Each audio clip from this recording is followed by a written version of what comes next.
Hey guys, welcome back. I am here continuing my 100 days of watercolor challenge because I started back in, I think, April. We started this challenge and I was participating really good for 22 days, and then I kind of stopped and had some things going on, and then I forgot about it, and then I just didn't have time to do it, even though it only takes like 15 minutes. But I think because I made myself take these videos and post them every day, it became a little bit too much to stay on track and do all that work that comes along with doing these videos. So I just stopped painting altogether. And I've been doodling here and there, obviously. I've been doing my lettering, but I haven't been really trying to practice and get better at watercolor, which is what I started this challenge for in the first place. So right here you can see I am getting back on track. I'm starting back on day 23. I'm not going to start over from day 1 because it doesn't really matter. This is for myself.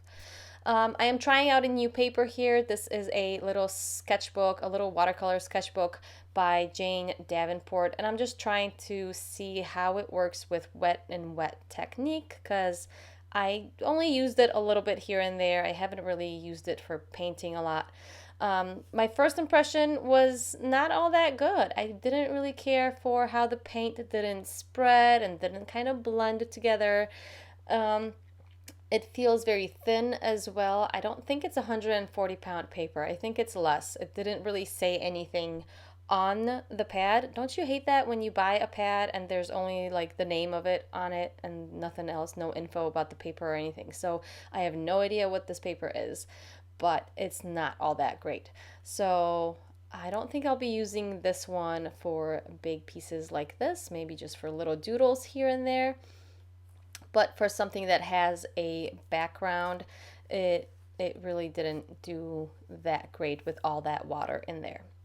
So these little flowers and plants, I'm not too happy with them. I just kind of placed them all over the place just to fill it up, and I had this little vision in my head, but of course the visions in my head never look the way I want them to look once they're down on paper. I do like these stars a little bit though, but I keep trying to get the background darker and darker and darker, and I finally pulled out some liquid black watercolor and I just popped it right on there, and I kind of like it at this stage right now where the white is kind of mingling with the black paint. I like it a lot, but then I went and messed it up. I tried to add more white on top, and then I tried to blend in the back a little bit more to make it look like it's further back, create that depth, and it didn't really work out for my the way I wanted to work out. So I went a little too far. So this is how we know, guys. This is how we know when we overworked something. Like once you like it, don't go there. So this is where I messed up right here. I put that black right there in the middle and it's just sticking out like a sore thumb. And I really don't like it. So too bad. Lesson learned. I overworked it. I did a little bit too much. I should have done a little bit more prep and planning before I started.